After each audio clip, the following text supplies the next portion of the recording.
So, this is the second video about the book Start With Why by Simon Sinek. And in this video, I'm going to talk about why we are attracted to certain activities and certain companies and certain products. And of course, it has to do with the why of them. So, how does this happen? It basically starts because we want to we want the things we do and the things we own to reflect who we truly are. We as humans, we crave expression.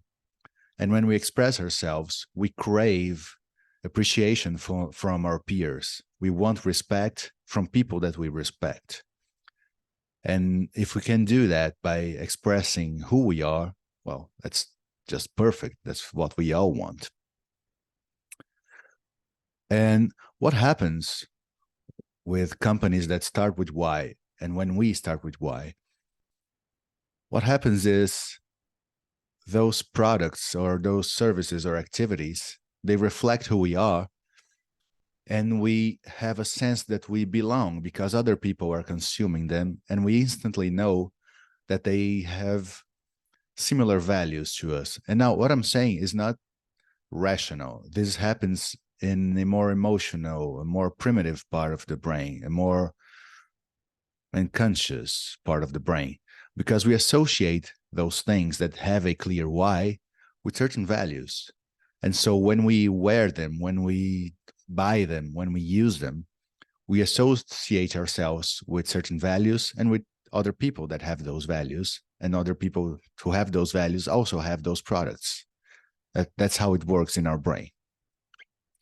And as examples, in the book, he talks a lot about Apple, which I have a lot of criticism about, but it is a good example because Apple always had this motto of think different, right?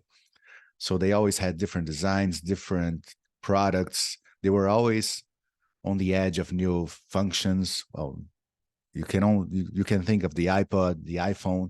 Those were revolutionary products. Even the iMac.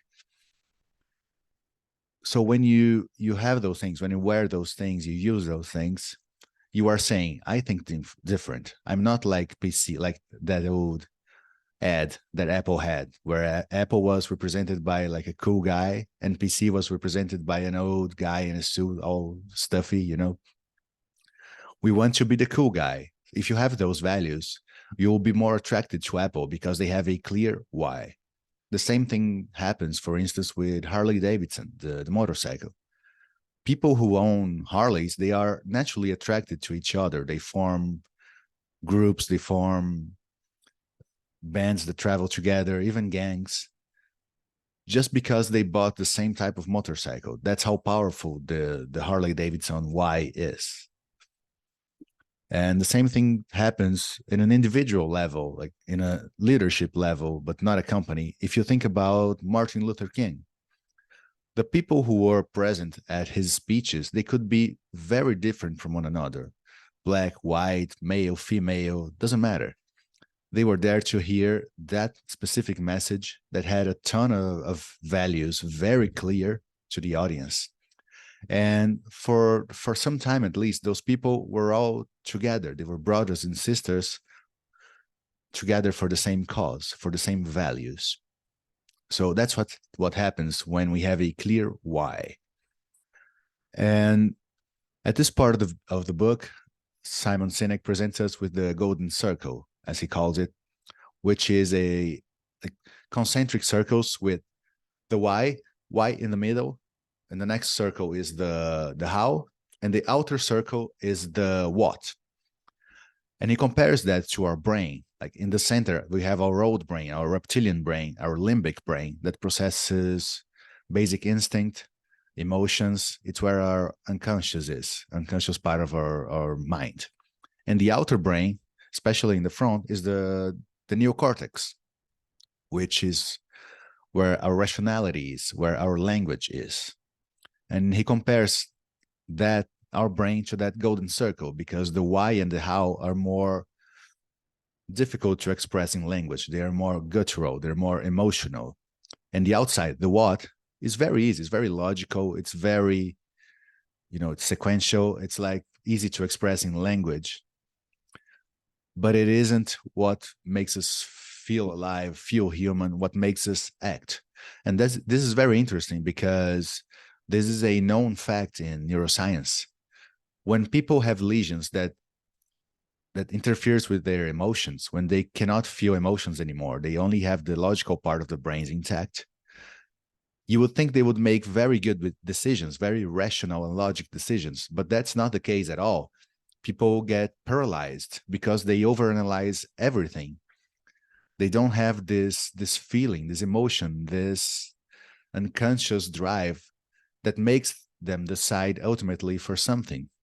So they end up being paralyzed and not doing anything because they only think and think and think, and they cannot reach a satisfying logical conclusion. And this is what happens here. If you are going to do something without your why, or if you're going to buy a product that doesn't have a clear why behind it, it comes to only logical arguing in your mind, and you end up having a hard time deciding.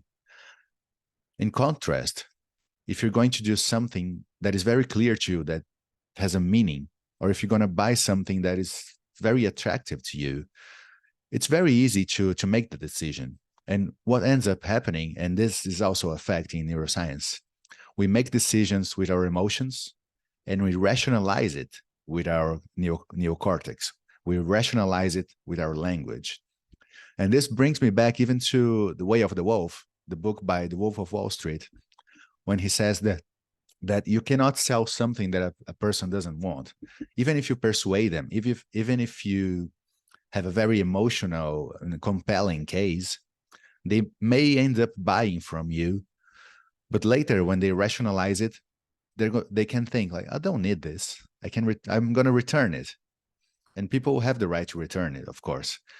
And so that's why it's important to, of course, you have to have a why, but you also have to have a how you do things to end in a what that is worthy of your why. So you don't have a shitty product, basically, but you also have a reason for people to buy it. So that's how it works. We make decisions with our gut, basically, with our emotions. And gut is a figure of speech. Of course, it's all in the brain. And well, that's a pretty complex subject. Let's not get into it here. But we make decisions with a more primitive part of our brain, with our emotions, our instincts. And then we rationalize it later with language, which is in our more modern part of the brain. And those two have to work together, because if you rationalize it later and it doesn't quite work, you're going to feel bad. You're going to feel guilty. You may even return your product, or you even undo what you did. So this is very important.